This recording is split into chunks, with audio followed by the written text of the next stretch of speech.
তো আগের পর্বে তোমরা দেখলে যে আমরা সেমিফাইনালে উঠে গেছি, আর সেমিফাইনাল আজকে খেলতে এসেছি। আর আজকে আমাদের টিমে ছিল টাইগার, বিমলদা। তো এখানে বেশি ভিডিও করিনি, একটু ভিডিও করেছি কারণ বাপি ভিডিওতে পুরো খেলাটা লাইভ করা আছে। আর এদিকে প্যাকার মুন্না খুব খুশিতে ছিল। তার খুশির কারণ হচ্ছে যে আমরা সেমিফাইনাল ম্যাচটা অনায়াসেই জিতে গেছি। তারপর আমরা ওইখান থেকে চলে যাই স্টার কাপ খেলতে, কারণ তার পাশেই খেলা হচ্ছিল।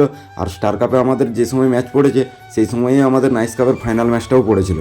স্টার কাপে নাইস কাপের টিমটা পুরো ভেঙে যায়, কারণ একদিকে পিংলাদা সুরজ দ্বারা খেলছিল, আর একদিকে আমি, বাচ্চু, মুন্না একদিকে খেলছিলাম। আর এদিকে সব প্লেয়ারই চাপে ছিল, কারণ আমরা সব এটাই ভাবছিলাম যে আমরা নাইস কাপের ফাইনালে খেলতে পারবো কিনা। আর সবচেয়ে বেশি চাপে ছিল মুন্না, কিন্তু চাপ যতই থাক খাবার তো খেতে হবে, তাই আমরা খাবার খাওয়ার জন্য চলে যাই। এদিকে সুরজদা বলে ঠিক আছে চাপ নেই, আমি রোল ভেজে দিচ্ছি সবার জন্য। সুরজদার হাতের কাজ আছে সেটা সবাই জানে, সে ইনকাটার আউটকাটার স্লোয়ার করতে পারে, কিন্তু রোল যেও ভাজতে পারে সেটা জানতাম না। তার হাতে যে আরও এত প্রতিভা আছে। সুরজদার সাইড বিজনেস হচ্ছে রোল ভাজা। আর এই ভিডিও ফুটেজটা নাইস কাপে চ্যাম্পিয়ন হওয়ার পর, কারণ আর এতই তাড়াহুড়ো করে যে আমরা এসেছিলাম যে ভিডিও তো করা দূরের কথা, আমি নিজেই খেলতে নেমেছি 1 ওভার পরে। এটা তোমরা ফাইনাল ম্যাচের ফুটেজটা দেখলেই বুঝতে পারবে। আর হচ্ছে সুরজদা ফাইনাল ম্যাচে দুর্দান্ত বল, যার কারণে আমরা গোটা ম্যাচটা জিততে পেরেছি। আর মালিক খুব খুশি হয়েছে আমাদের খেলায়। তারপর আমরা প্রাইজ ডিস্ট্রিবিউশনের এখানে বসেছিলাম, যেখানে আমার কোনো কাজই ছিল না, পুরো টিমমেট আমরা বসেছিলাম।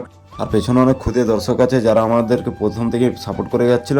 আর হচ্ছে চান্দুদা ফাইনাল ম্যাচের ম্যান অফ দ্য ম্যাচ ও সিরিজ দুর্দান্ত ব্যাট করেছে, যার কারণে আমরা টুর্নামেন্টে চ্যাম্পিয়ন হয়ে গেলাম। তারপরে ওই আর কি ছবি টবি তুলে নাচ দেখে আমরাও বাড়ি চলে আসি। তোমরাও একটু নাচটা দেখো।